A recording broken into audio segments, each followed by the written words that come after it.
10월 13일 수유제일교회 수요 온라인 예배입니다. 예배로 오신 여러분 진심으로 환영합니다. 함께 찬양으로 예배 시작하시겠습니다.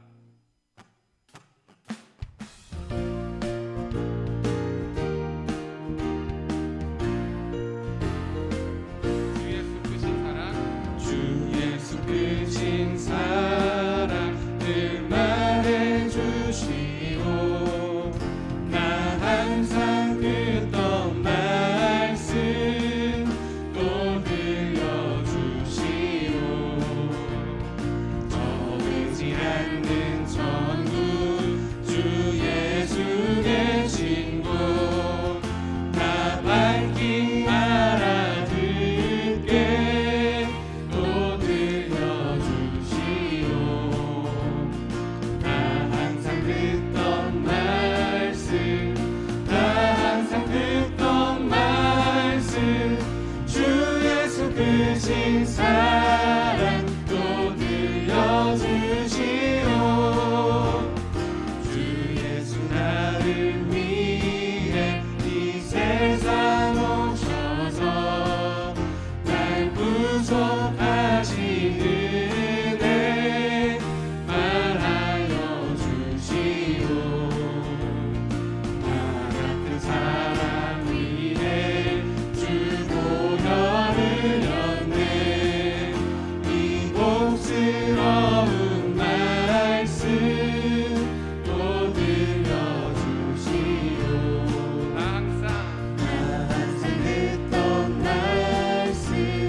나 항상 듣던 말씀 주 예수 크신 사랑 또 들려주시오.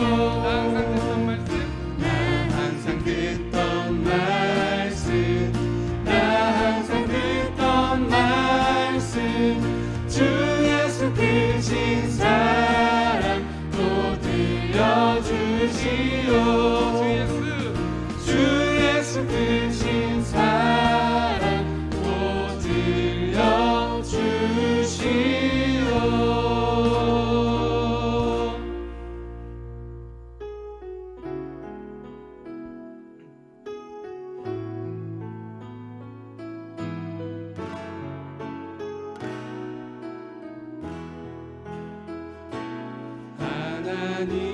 하나님은 너를 지키시는 자 너의 우편엔 그늘 되시니 낮에 해와 밤에 달고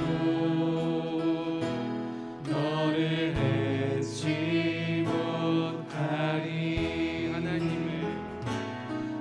하나님은 너를 지키시는 자 너의 환난을 넘게 하시니 그가 너를 지키시리라. 너의 출입을 지키시리라.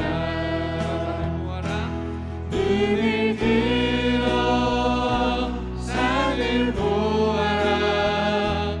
너의 도움 어디서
주께 묶인 나의 모든 삶 버티고 견디게 하시네. 은혜 아니면 살아갈 수가 없네. 나의 모든 것 다 주께 맡기니 참된 평안과 위로 내게 주신 주 예수, 오직 예수뿐이네. 크신 계획 다 볼 수도 없고 작은 것 안에 지쳐도 주께 묶인 나의 모든 삶 버티고 견디게 하시네. 은혜 아니면 살아갈 수가 없네.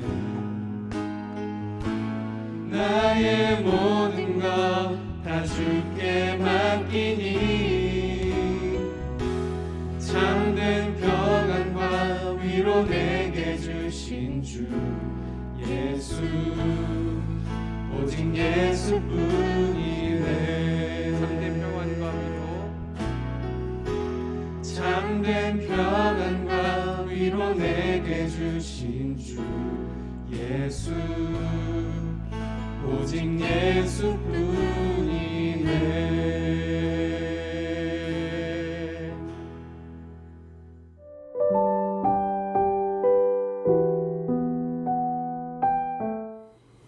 여호와는 나의 목자시니 내게 부족함이 없으리로다. 할렐루야. 사랑과 은혜가 풍성하신 하나님 아버지, 코로나라는 어려움 속에서도 어김없이 가을이 와서 우리를 풍성케 하심을 감사합니다. 위로해 주시며 지켜주시고 은혜 가운데 살게 하시며 오늘 주 앞에 나와 예배드리게 하심을 감사합니다. 비록 비대면 예배지만 주님께서 각 사람의 심령에 임재하셔서 주님의 음성을 듣게 하여 주옵소서. 우리의 죄를 씻어주시고 무겁게 누르는 짐을 가볍게 하여 주소서. 주의 오른손으로 붙잡아 주소서. 코로나로 인해 신음하는 모든 이에게 저 하늘을 소망해 하시며 은혜를 주옵소서. 또 모든 교회들이 이 고난을 이기며 진리 앞에 든든히 서는 교회들 되게 하시옵소서. 북녘 땅을 위해 기도합니다. 목숨 걸고 기도하는 지하의 성도들을 기도를 들어주시고 그들의 영혼이 지치지 않게 강건케 하시고 부활의 끈을 놓지 않게 하옵소서. 하나님 아버지, 수유제일교를 축복하여 주심을 감사합니다. 많은 고난을 이기며 여기까지 인도하신 주님, 이제 우리 교회가 직분자들을 세우려 합니다.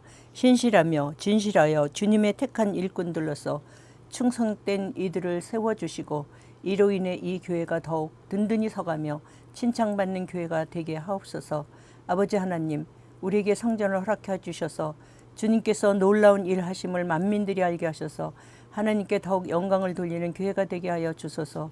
우리 후대가 건강한 믿음을 가질 수 있도록 축복하여 주옵소서. 담임 목사님과 부목사님, 사역자 모두에게 말씀의 능력과 사랑이 넘쳐나는 주님의 종으로서 부족함이 없게 하시며 오늘 말씀을 대언하는 목사님, 그 말씀으로 인해 우리 인생이 주님께 향하도록 길을 열고 음성을 듣는 우리 되게 하여 주소서. 예배 순간순간마다 붙잡아 주시고 복된 날 되며 승리의 삶을 살게 하옵소서. 하나님께 찬양드리는 성가대 위에 함께 하시며 모든 영광 오직 주님께 드리게 하소서. 예수님의 이름으로 기도드립니다. 아멘.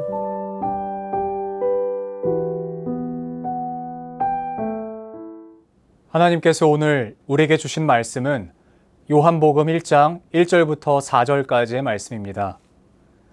태초에 말씀이 계시니라. 이 말씀이 하나님과 함께 계셨으니 이 말씀은 곧 하나님이시니라.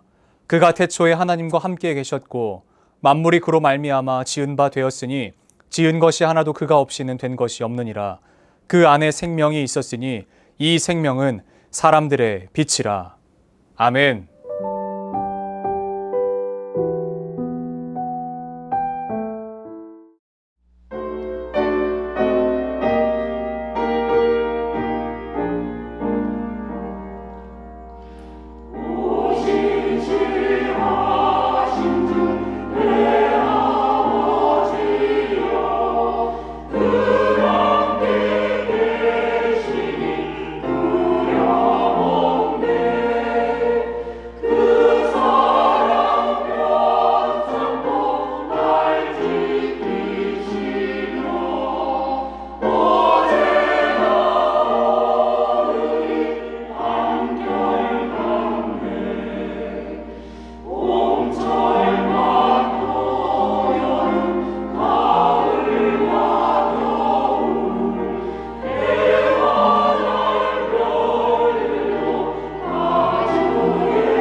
저는 오늘 이 말씀으로 태초의 말씀이 계시니라 라는 제목으로 하나님의 말씀을 증거하도록 하겠습니다.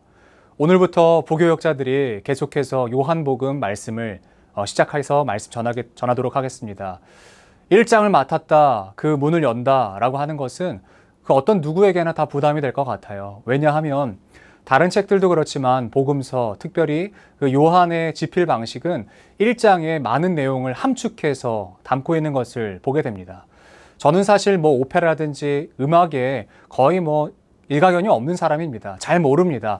그런데 한 가지 아는 것은 무엇이냐면 어떤 우리가 대곡, 어떤 큰 연주곡을 들을 때요, 그 서곡을 제대로만 들어도 그 곡의 흐름, 어떤 것인지 대충은 파악할 수 있다는 것이에요.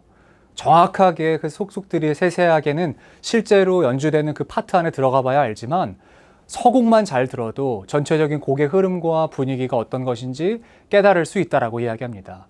요한은 그런 맥락에서 말씀을 기술하고 저술하는 것을 볼 수 있는데, 요한의 서신들의 1장을 잘 읽으면 요한이 이 말씀 안에서, 이 책 안에서 주되게 이야기하는 것이 무엇인지 깨달을 수 있을 것입니다. 요한복음 1장은 그런 맥락에서 살펴본다면 참 어렵지만 참 우리가 놓치면 안 되는 말씀들로 가득한 것을 볼 수 있습니다. 요한복음 말씀 안에서는요, 참 중요한 이야기들이 많이 나와요. 저는 개인적으로 요한의 서신들을 정말 좋아합니다. 복음서가 있지만 공관 복음이라고 불리는 마태, 마가, 누가라고 하는 이 세 권은 말 그대로 같은 관점에서 쓰인 복음서입니다. 그런데 이 복음서가 가지는 특징은 객관적인 사실에 주목해서 썼다면요, 요한복음은 관점 자체가 달라요. 이것은 어떻게 관점이 다르냐면 어떤 사건을 비추어 볼 때에 사실과 어떤 현상에 주목하기보다는 그때 있었던 분위기, 예수님의 감정, 예수님의 표정, 이런 것들에 집중하고요. 특히 자신이 그 상황 가운데에서 어떤 느낌을 가졌는지 그것들을 주관적으로 서술하는 것을 우리가 볼 수 있습니다.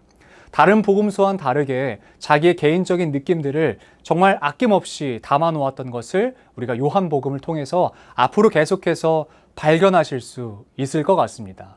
특별히 제가 이 요한복음을 좋아하고 요한의 서신들을 좋아하는 이유는 무엇이냐면 요한도 스스로를 이렇게 이야기합니다. 예수께서 사랑하시는 제자라고 말하죠. 그것은 예수님과 자기의 관계가 굉장히 친밀했음을 이야기해주는 하나의 실마리가 될 것입니다. 요한은 정말 예수님께서 사랑하셨던 제자예요. 잘 아시다시피 예수님께서 어떤 사역을 하실 때에, 어떤 일들을 하실 때에 제자들을 따로 데리고 다니십니다. 그 중에서도 어떤 일들을 하실 때는요, 3명만 데리고 다니시죠. 잘 아시는 것처럼 베드로, 요한, 야고보, 이 3명을 데리고 변화산 사건을 경험하게 하시고 따로 떼어서 기도하시는 것을 경험하게 하죠. 그것들을 미뤄본다면 다른 제자들은 알지 못하는 새로운 것들, 그리고 다른 무리들은 알지 못하는 정말 놀라운 신비를 가장 옆에서, 가장 지근거리에서 살펴보았던 사람이 바로 요한이었던 것을 우리가 볼 수 있습니다. 그러니까 그 상황에서, 그 사건에서 공관복음은 사실을 기록했다면 요한복음은요, 그 안에서의 예수님의 감정, 예수님의 표정, 이것을 세밀하게 살피면서 기록했던 것을 우리가 볼 수 있습니다. 감정을 읽기 위해서는 요한복음을 절대 놓치면 안 되는 것이죠. 뿐만 아니라 요한복음 안에서 다루고 있는 예수님에 대한 이야기, 예수님이 어떤 분이신지, 예수님이 어떤 일을 하셨는지, 예수님이 어떤 말씀을 하셨는지, 과연 예수님 우리 가운데서 어떤 일을 행하실 것인지에 대해서 우리가 면밀히 살펴봐야 될 줄로 믿습니다. 요한복음은요, 또 한 가지 특징이 있는데, 그 특징은 무엇이냐면 요한이 정말 혈기가 왕성한 젊은 시절을 기록하지 않고요, 그의 인생 말년에 기록했다는 것을 우리가 깨달아야 합니다. 이미 그렇다는 것은 복음서가 3권이 다 완성됐다라는 것이에요. 그리고 사도 바울의 모든 서신이 다 작성이 되었어요. 베드로 전후서, 야고보서 등 예루살렘 교회가 세운 영적 리더들이 편지를 보내줬던 그 편지들이 이미 다 완성되어 있던 상황 가운데에서 쓰여졌다라는 것입니다. 이 얘기는 뭐냐면 굳이 요한복음을 작성하지 않아도 된다라는 이야기가 됩니다. 굳이 복음서로 이야기하지 않아도 예수님에 대한 지식과 정보가 넘쳐났다라는 이야기입니다. 예수님이 누구이시고 그분이 어떤 일을 하셨는지는요, 이미 모두가 다 알고 있는 사실이라는 것이에요. 그러나 그의 나이가 80이 넘은 시점, 그가 펜을 들어서 작성해서 그의 사람들에게, 또한 그의 교회에게 보냈던 서신, 그 책이 바로 복음서 요한복음입니다. 그리고 요한은 요한복음 안에서 자신이 굳이 이 복음서를 왜 작성했는지 그 이유를 아주 명확하게 이야기하고 있습니다. 요한복음 20장 31절 말씀에 이렇게 기록되어 있습니다.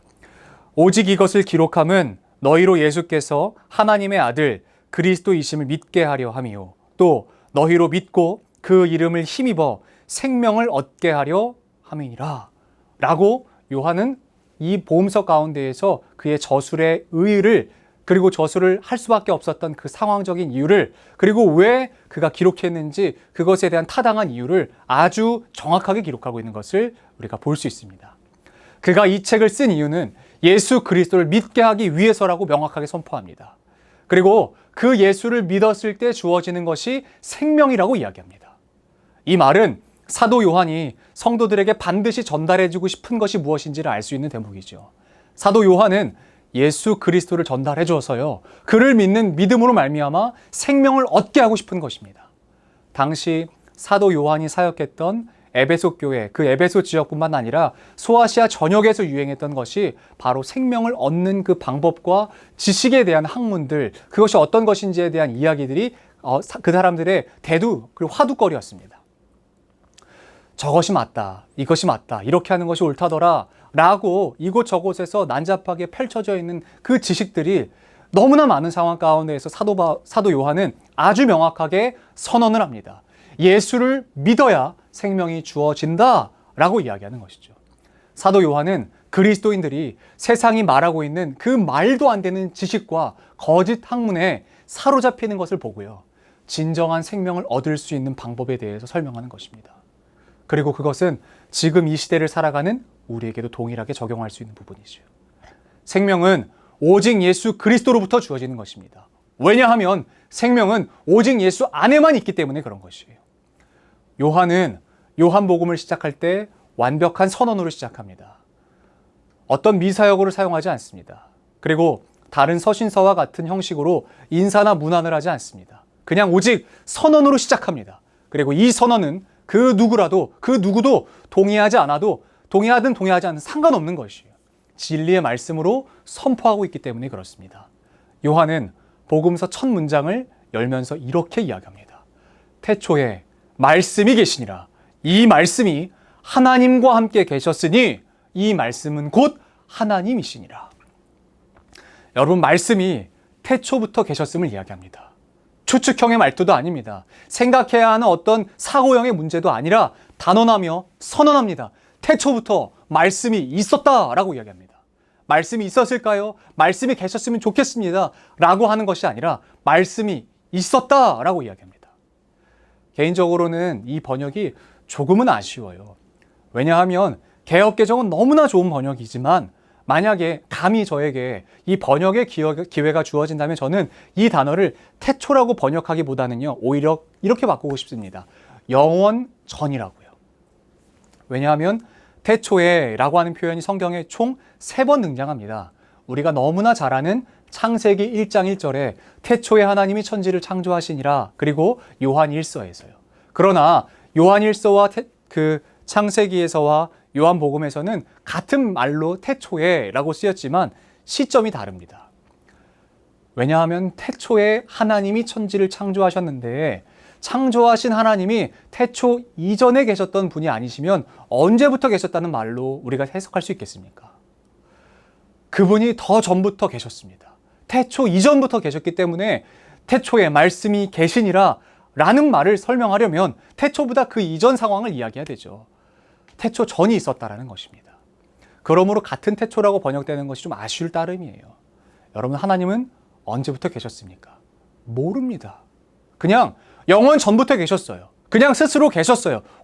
홀로 스스로 계셨어요. 존재하셨습니다. 그리고 하나님께서 창조하시던 그 시점, 있으라 명령하시던 그 시점에 함께 계셨던 분이 계셨다라고 말씀하십니다. 그분이 바로 말씀이에요. 말씀이 하나님과 함께 계셨어요. 그러나 이 말씀은 하나님과 함께 계셨으나 말씀이 하나님 안에 종속된 개념으로 존재하신 것이 아니라 하나님, 말씀 따로따로 존재했다라는 것입니다. 그 얘기는 무엇인 줄 아시겠어요? 말씀은 창조물이 아니라는 것입니다. 말씀은 하나님께서 말씀하신 있으라로 생겨난 물질이 아니라는 것이에요. 그 물건이 아니라는 것이에요. 어떠한 것이 아니라는 것이에요. 있으라라고 명령하기 이전에 이미 계셨다는 것이에요. 말씀이 하나님이십니다. 그리고 그 말씀이 갖고 있는 특징이 있습니다. 그 말씀은 생명을 그 안에 품고 있어요. 아니, 더 정확하게 말씀드리자면 그 말씀 자체가 생명입니다. 말씀 자체가 생명이에요. 영원 전부터 계셨던 그 말씀이 생명이라고 이야기합니다. 사람들이 그토록 목말라 했던, 그토록 알고 싶어 했던 그 생명이 바로 말씀이라고 선언합니다. 그리고 그 감사한 것은요, 그 생명을 가질 수 있는 방법을 요한은 아주 친절하게 설명하고 있어요. 여러분이 너무나 잘 아시는 말씀입니다. 12절 말씀이에요. 영접하는 자, 곧 그 이름을 믿는 자들에게는 하나님의 자녀가 되는 권세를 주셨다라고 이야기합니다. 예수를 영접하면 된다고 이야기합니다. 왜 그런 줄 아시겠어요? 예수 안에 생명이 있기 때문에 그래요. 그 말은 무엇일까요? 예수를 영접하는 순간 예수 안에 있는 것이 내게 주어진다라는 사실입니다. 그렇다면 여러분, 영접은 어떻게 하는 것인지 아시겠습니까? 본문 가운데 기록되어 있어요. 제발 추측하지 마시고 본문 안에 나와 있는 내용으로 우리가 알면 되는 것입니다. 본문은 이렇게 이야기해요. 곧 그 이름을 믿는 것. 예수 그리스도를 믿으면 예수 안에 있는 생명을 가질 수 있는 것입니다. 세상이 아무리 이런저런 소리를 해도요, 이 방법 저 방법 다 있다고 이야기해도요, 아니에요. 도무지 생명을 가질 수 있는 방법은 세상에 없습니다. 왜냐하면 오직 예수 안에만 있고 예수를 가질 수 있는 방법은 믿음으로 가질 수 있는 것, 이 하나밖에 없기 때문에 그렇습니다. 그러므로 요한은 지금 예수 그리스도를 영접, 즉 믿는 그 믿음이 얼마나 큰 힘이 있는지를 말하고 있는 것입니다. 그런 사람들이 이렇게 질문할 수 있어요. 아니, 말씀을 본 적도 없는데 어떻게 믿습니까? 어떻게 영접합니까? 라는 질문을 할 수 있어요. 그 질문에 대한 대답을요, 요한이요, 미리 이야기합니다. 그 대답이 이미 기록되어 있어요. 14절 말씀입니다. 말씀이 육신이 되어 우리 가운데 거하심에 우리가 그의 영광을 보니 아버지의 독생자의 영광이요 은혜와 진리가 충만하더라. 아멘. 본 적이 없다라는 말은 거짓말이라는 것입니다. 이미 봤다는 거예요. 말씀이 육신이 되어 우리 가운데 거하셨기 때문에 이미 당신들이 보았습니다 라고 이야기하는 것입니다. 그 시제가 과거형이에요. 이미 임하고 계셨다라는 것을 이야기하는 것이에요. 이제서야 임하시는 것이, 그리고 장차 임하실 것이 아니라 이미 임하셔서 우리 가운데 거하고 계신다라고 이야기합니다. 이미 우리 가운데서 거하고 계시는 그 예수 그리스도를 믿으면 그분 안에 있는 생명이 우리의 삶에 주어지는 것입니다. 저는 사랑하는 우리 성도님들이 예수 그리스도를 믿는 그 믿음을 더 견고히 하셨으면 좋겠습니다. 왜냐하면 우리가 믿는 예수가 진리예요. 우리 삶에 주어지는 유일한 길이기 때문에 그래요. 여러분, 요한복음이 갖고 있는 또 한 가지 특징은 무엇이냐면 7이라고 하는 개념이 너무나 중요한 상징으로 기록되고 있는 책이라는 것을 우리가 말씀드리고 싶어요. 왜냐하면 유대인에게 있어서 7은요, 굉장히 중요한 상징입니다. 완벽 혹은 완전함을 상징해요. 그래서 의도적으로 예수 그리스도의 기적을 7개만 기록하고요, 예수 그리스도의 설교도 7개만 기록합니다. 또한 예수 그리스도의 소개, 나는 무엇이다, 나는, 예를 들면 나는 길이요 진리요 생명이다, 나는 참 포도나무다, 나는 양의 문이다 라고 하는 그 선언을 단 7개만 기록합니다. 예수님께서 말씀하신 설교가 7개밖에 없었던 것도 아니고, 예수님께서 베푸신 기적이 7개밖에 없었던 것도 아니고, 예수님께서 나는 무엇이다 라고 말씀하시는 것이 7개밖에 없었던 것도 아닌데, 왜 7개로 규정지어서 7개만 기록하냐면요, 하나님이 바로 완벽하신 그 예수 그리스도라는 것이에요. 예수 그리스도가 바로 그 온전하시고 완전하신 바로 그 하나님이시라는 사실이에요. 의도적으로 그렇게 기록한 것입니다. 그리고 아주 중요하게 예수님께서 선언하신 내용 때문에 그래요. 그것은 바로 이것입니다. 내가 곧 길이요 진리요 생명. 우리는 지금 그분을 믿고 있습니다. 우리는 길 되시고 진리 되시고 생명 되시는 예수님을 믿고 있습니다. 그러므로 사랑하는 형제자매 되시는 우리 사랑하는 수유제일교회 성도님들, 우리가 예수를 믿는다는 건 우리가 어떤 상황 가운데 놓여져 있더라도 길, 진리, 생명이 내 삶의 소유가 된다는 것입니다. 상황이 중요한 것이 아니라는 거예요. 내 상황이 어떠하든 내가 예수를 믿으면 내게는 길이 주어집니다. 내게는 진리가 주어지고 내게는 생명이 주어지는 것입니다. 여러분, 상황에 기대하지 마십시오. 어떤 환경 때문에 좌절하지 마십시오.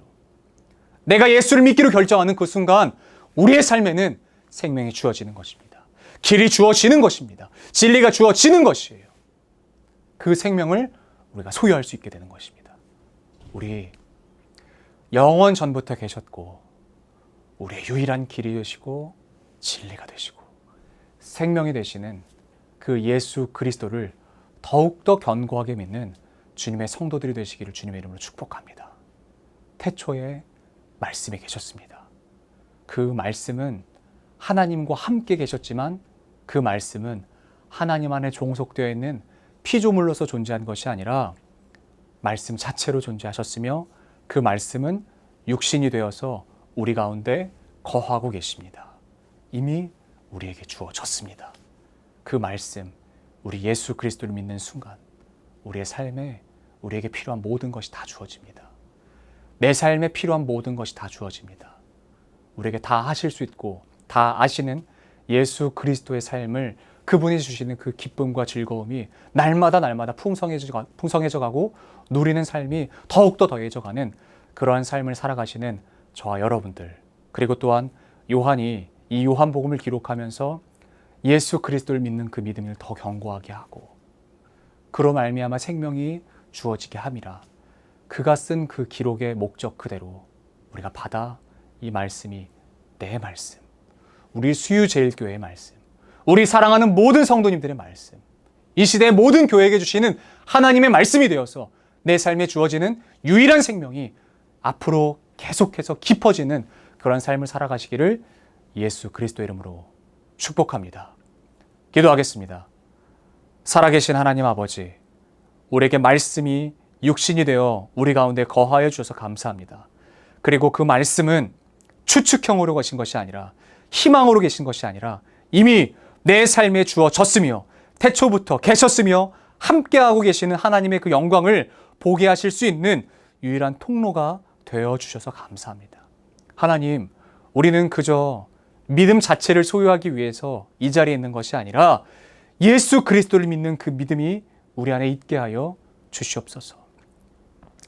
예수가 빠진 그 믿음, 십자가가 없는 영광, 예수 그리스도의 이름이 선언되지 않는 그 교회의 모습을 버리고 오직 우리의 예배에는 예수님만 영광 받으시며 오직 우리가 드리는 기도에는 예수님이 들으시며 우리가 찬양하는 모든 찬양의 곡조는 예수님께만 드려질 수 있도록 내 삶에 예수를 빼면 남지 않는 삶 되게 하여 주시옵소서.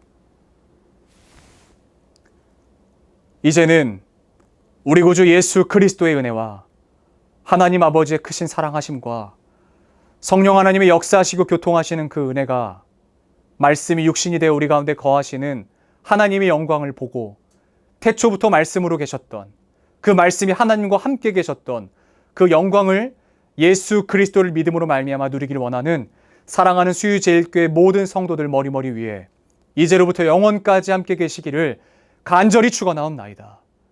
아멘.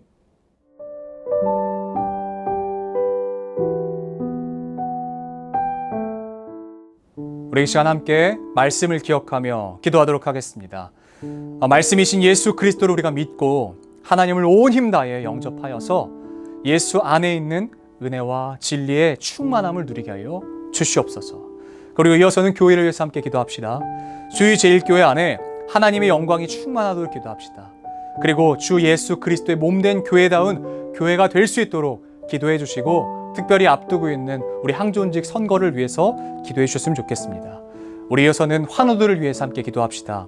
병상에 있는 환우들뿐만 아니라 영적으로 그리고 심적으로 힘들어하고 있는 모든 환우들에게 하나님의 회복의 영이 임할 수 있도록 기도하시며 끝으로 각자가 갖고 계시는 기도 제목으로 주님께 기도함으로 나아가도록 하겠습니다.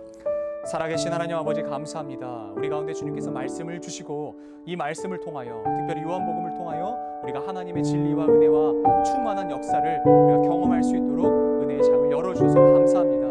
하나님, 우리가 말씀을 통하여 예수 그리스도를 알게 하시고 예수 그리스도를 믿게 하여 주시옵소서. 하나님을 온 힘 다해 영접하게 하셔서 예수 안에 있는 은혜와 진리의 충만함을 누리게 하여 주시옵소서. 그분으로 말미암아 주어지는 생명을 우리가 맛보게 하여 주시고 하나님으로 말미암아 주어지는 영광이 내 삶에 넘쳐날 수 있도록 역사하여 주시옵소서. 그리고 또한 우리 수유제일교회 안에 하나님의 은혜를 부어주시고 우리 교회가 교회다운 교회 되어질 수 있도록 도와주시며 우리 교회 안에는 오직 하나님의 말씀만 흘러가야 하는 그런 교회 될 수 있도록 도와주시옵소서. 주의 몸된 교회가 하나님의 영광을 드러내는 데 사용되게 하여 주시고 하나님의 말씀이 우리 가운데 선포되어지는데 우리가 부족함이 없도록 우리 교회를 거룩하고 순전한 주의 그릇으로 사용하여 주시옵소서. 병상의 환우들을 위하여 함께 기도합니다. 그 환우들이 낙심하고 좌절하고 있을 때마다 주께서 그들을 찾아가 주셔서 살펴주시고 만져주시며 일으켜주셔서 하나님 이전보다 더 강건하게 하여 주시며 아버지께서 일으켜주시는 그 역사하심으로 말미암아 일어난 힘을 허락하여 주시옵소서. 각자가 갖고 있는 기도 제목들이 있습니다. 이 기도 제목들이 하나님의 은혜 안에서 이루어져 가는 것을 우리가 날마다 체험하며 목도할 수 있는 은혜가